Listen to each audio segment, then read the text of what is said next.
Largaron.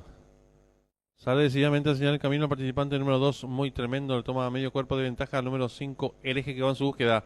Tercero se desempeña el número 4, Atom, cierra marcha el 3, Retrato del Padre. Los competidores van a comenzar a enfrentar el codo con el número 2, muy tremendo. Cabeza de ventaja sobre el número 5, Hereje. En la tercera ubicación se desempeñan apareados el 3, Retrato del Padre, y el 4, Atom. Los participantes volcando ya el codo cabeza a cabeza por dentro, el 2 muy tremendo a su costado exterior.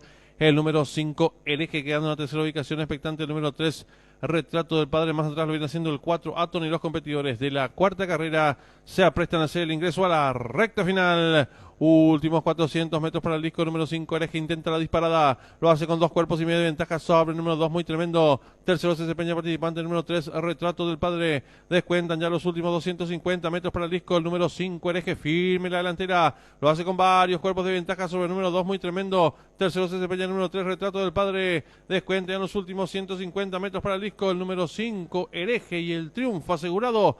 Varios cuerpos de ventaja sobre el participante número 2, muy tremendo. Tercero el 3, y cruzaron